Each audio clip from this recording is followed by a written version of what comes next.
Za našu današnju epizodu serijala Prava priča vodimo vas opet na seosko imanje Aziza Mujdžića.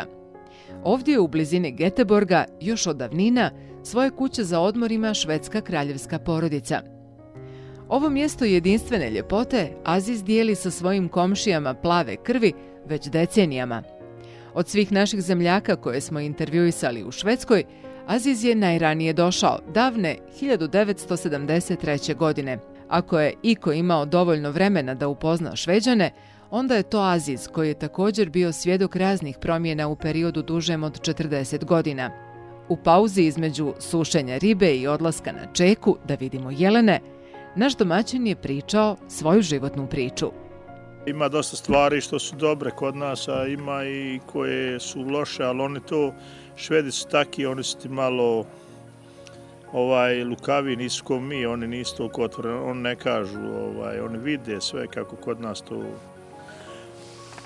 Mislim da je malo bi bilo bolje kad bi mogu malo povesti računa o našoj prirodi i da malo povedem računa o Švedi su ti malo, mislim, puno su bolji, čiste, ne bacaju smeće okolo svukuda kao kod nas što to neko radi po rijekama, je to malo žalosno, znaš.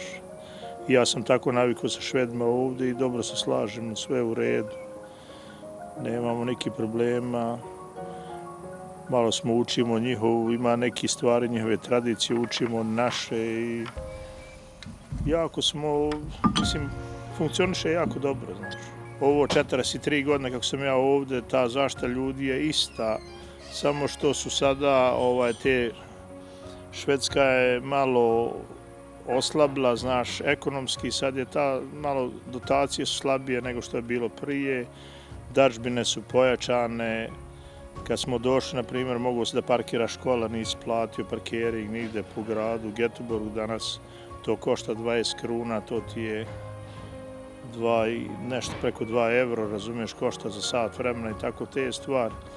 Tada si mogao da, kad radim, mi smo počeli raditi u Volvu, ja i žena, da zaradiš, ima 2 plate, jednu si mogao da ostaviš slobodno, mi onda otvarali štedne na štednu, a onu jednu trošiš i plus imaš za godišnje i tako. Danas to nije, danas ti je obe plate potrošiš lako, ako si loš ekonomista i tako da. Ali opet se živi, niko ne treba da, mislim, ima, ko hoće da radi mora se živiti, nije problem opet. A zaštita radnika i to mogu da kažem, to nije se, ne mogu ništa da kažem se izmijenila, to ti je skoro, pa isto, možda nešto bolje sad nego što je bilo prije. Pogotovo za nas strance, oni jako su dobri, znaš. Ja sam počeo, kupio sam jednu malu trgovinu, koju je Švedo imao, zaradio penziju u njoj u jednom malom mjestu. I tu je trgovinu Švedo, on se razbolio, prodao jednome Marokancu, taj je bio počeo da radi, nije mu išlo, nije znao i onda je on to napustio. Bio je godinu dana, pa se prodao meni, ja sam došao tude i Švedi su gledali me tude, onako, pošto sam bio malo, nisam bio ko Švedo, malo sam bio crn, gledali smo tu kao jednog stranca, pitali smo me kako mi je ime i tako ja sam njima rekao, ali ja sam bio otvoren prema njima, iskren, pošten sam bio i rekao sam im ovako da ne pitaju me ni ko sam i dakle sam došao ni šta, nego da dođu da kupuju robu kod mene, ja ću im nabaviti povoljne cijene i da ću raditi, bit ću iskren prema mojim mušterijama, pošten. I tako sam radio, počeo sam raditi tude, ja i žena u jednoj maloj trgovini, onda smo proširili se oko Göteborga, tako da smo vozili čak u Jönköping 150 km i onda sjeverno prema Karlstadu, vozili smo ribu svukuda smo išli, imali smo 3 kamiona, ja i žena, i još imali smo radnike. Uvijek smo bili korektni i pošteni prema mušterijama i pošto je konkurencija, bilo je natjecanje uvijek. Kaže ko prvi njemu djevojka i mi smo uvijek gledali da imamo najbolju robu i najbolje cijene.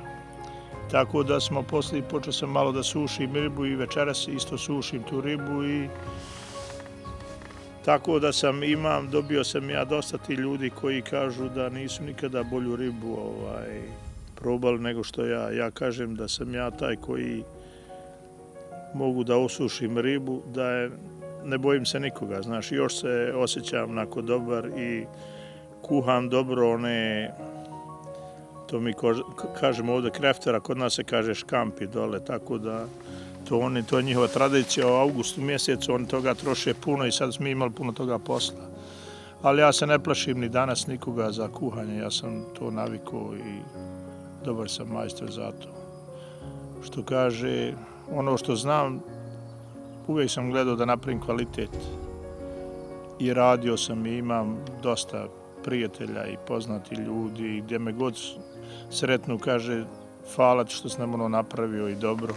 A cijene nisam radio džabe, ali nisam bio ni preskup, uvijek sam bio onih humanih cijena, što kažu i tako. Pa imam sad jednu trgovinu gdje prodajemo frišku ribu unutra i imamo tuda isto restoran, prodajemo, pravimo hranu. To ti je samo za ručak po dan ljudima, navečer zatvorimo. To imamo otvoreno od 10 do 2 sata za ručak ljudima. A trgovina otvorita od 10 do 6 navečer. Tako da mora i kombinovano da moraš doći i ručati i kupiti sebi ribu i ići kući. I to je samo riba, restoran ribe, to nema mesom, ništa sa tim, samo sa ribom radimo. I tako da je to sad u Švedskoj dosta kombinacija, onda imamo fabriku gdje mi proizvodimo te ribu, pravimo, imamo kuhinju unutra, pripremamo dosta hrane, pa razvozimo po gradu, ljudi kupuju za kako se to kod nas kaže, ručak, znaš. I tako da smo jako zadovoljni s tim. I dobri smo majstori, ja nisam neki dobar kuhar, ali žena jes i imam 2 dobra kuhara. Tako da se ne plašimo, jer kogod dođe kod nas jednom ruča, a on onda poslije dođe opet, nikad mu se ne ogadi hrana, tako da imamo jako dobar ukus hrane. Mi smo došli 70. godine, ja sam došao, žena došla 71. I dok nije, bilo nas je tu u Švedskoj, nije nas mnogo bilo, ali mi smo se družili sa Švedima i družili smo se između mi, i sa Bosancima i iz cijele Jugoslavije. Računao kad sam došao iz Jugoslavije. Tako da smo slagali. Nije bilo neki, brakovi se dosta održali, pogotovo kod nas, bosanskih muslimana.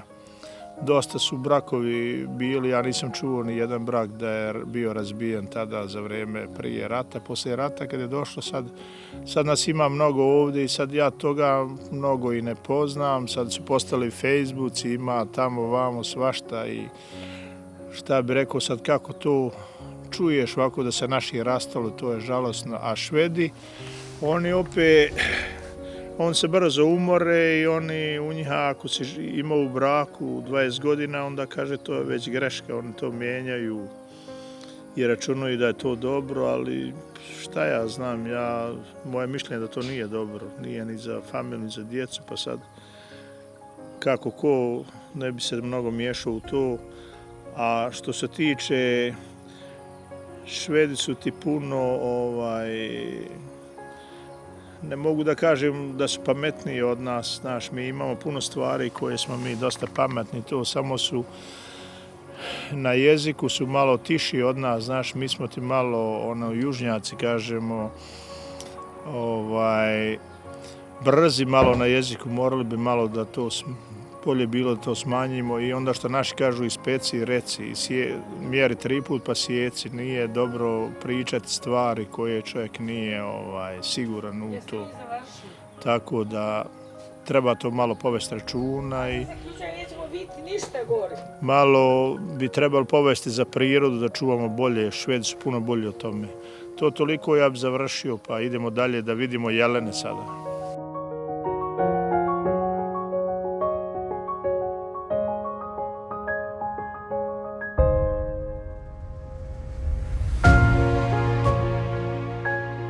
Kada smo bili pozvani na čeku, nismo bili baš oduševljeni. Mislili smo da ćemo provesti sate i sate čekajući da nam se neki jelen smiluje i prošeta ispred kamere. Prevarili smo se. I kako smo se prevarili.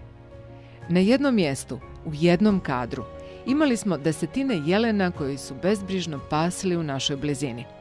Tako je bilo na još nekoliko mjesta. Izračunali smo da smo u nekih 45 minuta vidjeli skoro 400 jelena. Čak i ovdje u divljini jasno vam je da ste u jednoj dobro organizovanoj državi. Ovoliki broj divljih životinja znači da su one maksimalno zaštićene od lovaca i da o njima neko vodi brigu. Nakon nesretnog rata u Bosni i Hercegovini u kome se svako dočepao oružja te pomora razne divljači koje prijeti istrebljenje, pravo je uživanje vidjeti ovakve scene. Valjda vam je sada jasnije da ovakva priroda i jedno od najbogatijih lovišta na svijetu nije moglo ostati neprimijećeno ni od švedske kraljevske porodice.